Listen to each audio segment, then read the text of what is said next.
कभी पश्चिमी यूपी में आतंक और गैंगस्टरों का सरंगा रहा मुकीम काला के बारे में आज हम आपको बताना चाहेंगे। आपको बता दें, वह पश्चिमी यूपी से उत्तराखंड और हरियाणा में आतंक का दूसरा नाम था। मुकीम काला की मौत बीते साल मई 2021 में चित्रकूट जेल में हुई गैंगवार के चलते हो गई थी। लेकिन एक समय ऐसा भी था कि मुकीम का नाम ही काफी था।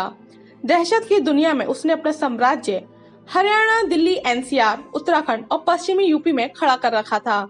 ऐसे में आज आपको बताते हैं कि कैसे एक चिनाई करने वाला मजदूर इतना कुख्यात अपराधी बन गया था।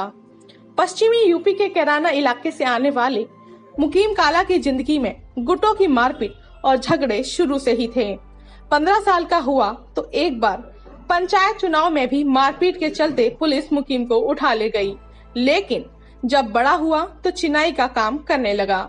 अपराध की दुनिया से परिचय तो उसका शुरू से ही था, लेकिन नाम तब चर्चा में आया जब उसने पानीपत के मकान में डकैती डाली। इस डकैती के चलते मुकीम को जेल भी भेजा गया।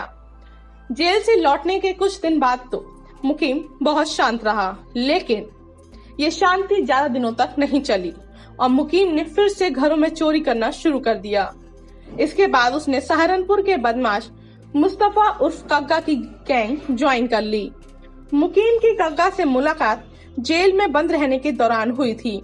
ऐसे में जब कग्गा की गैंग में मुकीम काला ने एंट्री ली तो अपराध का दायरा और स्तर दोनों ही बढ़ गए।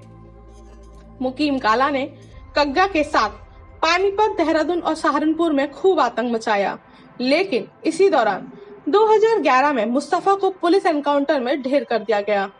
इसके बाद मुकीम खुद गैंग का सरंगा बन गया और करीब 1.5 दर्जन बदमाशों के साथ हत्या, फिरौती, लूटपाट समेत कई संगीन जुर्मों को अंजाम देने लगा।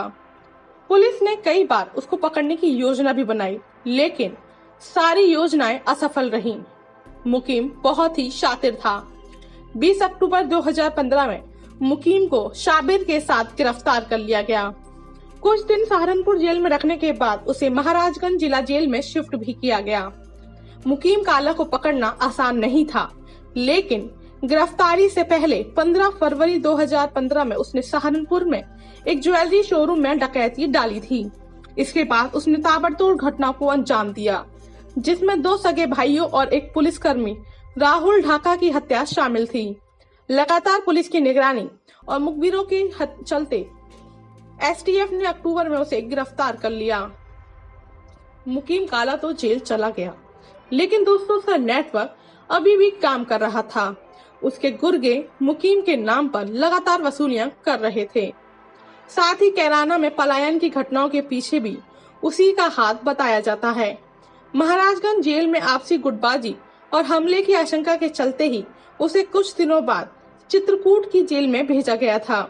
मुकीम काला का नाम उस वक्त भी चर्चा में था जब उसकी मां ने बीते साल इलाहाबाद हाई कोर्ट में प्रार्थना पत्र देकर कहा था कि काला की जान को खतरा है।